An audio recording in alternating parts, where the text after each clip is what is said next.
আসসালামু আলাইকুম। আমি আজকে গরুর বট রান্না করে দেখাবো। এই বটগুলো আমি ভালো করে ধুয়ে পরিষ্কার করে নিয়েছি। দেখেন, এখন আমি হলুদের গুঁড়া দিয়ে দিলাম,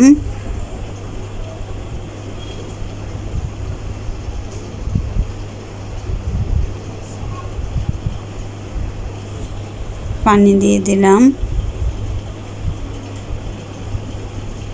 এই যে আমি এইভাবে টুকরো করে নিয়েছি, আপনারা আপনাদের পছন্দ মতো টুকরো করে নেবেন। এখন আমি চুলায় বসিয়ে দিলাম, বসিয়ে নাড়াচাড়া করে দিলাম।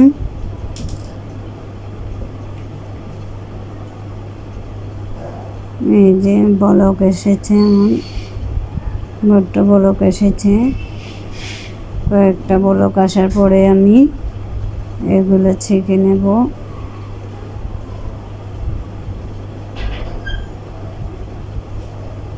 এই যে এগুলা আমি ছেঁকে ভালো করে ধুয়ে নিয়েছি আবারও, যাতে কোনো গন্ধ না থাকে। এখন আমি রান্না করব এগুলা। প্রথমে লবণ দিয়ে দিলাম,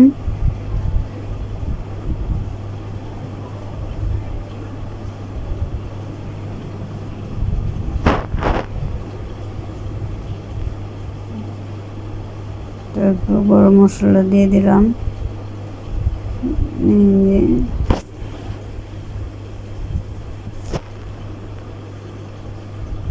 এই যে আদা রসুন বাটা দিয়ে দিলাম,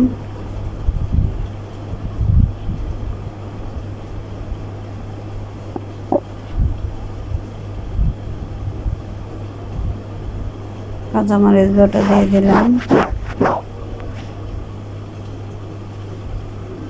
আদা রসুন কাঁচামরিচ এবং লবণ দিয়ে দিলাম, পানি দিয়ে দিলাম। এখন ভালো করে নেড়ে ছেড়ে দিলাম।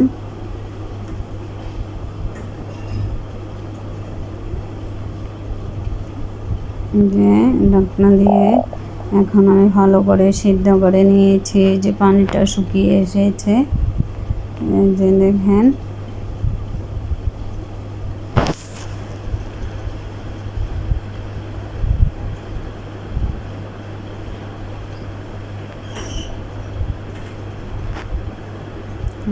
যে তেল বসিয়ে এখন আমি কিছু মেথি দিয়ে দিলাম,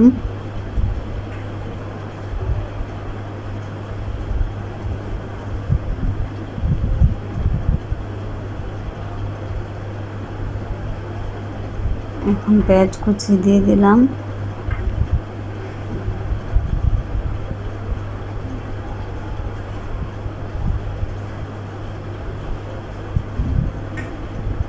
পেঁয়াজটাকে হালকা ভেজে লবণ দিয়ে দিলাম,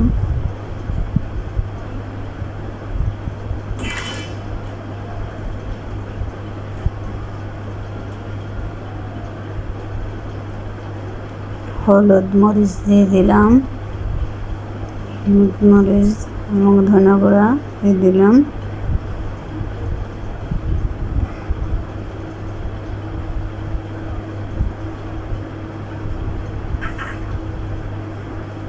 এই যে এখন বটগুলো আমি দিয়ে দিলাম, সেদ্ধ বটগুলো।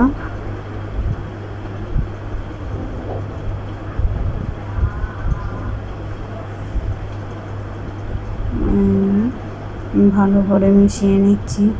আমি কিছু লেমন গ্রাস দিয়ে দিয়েছি, যাতে ফ্লেভারটা ভালো আসে,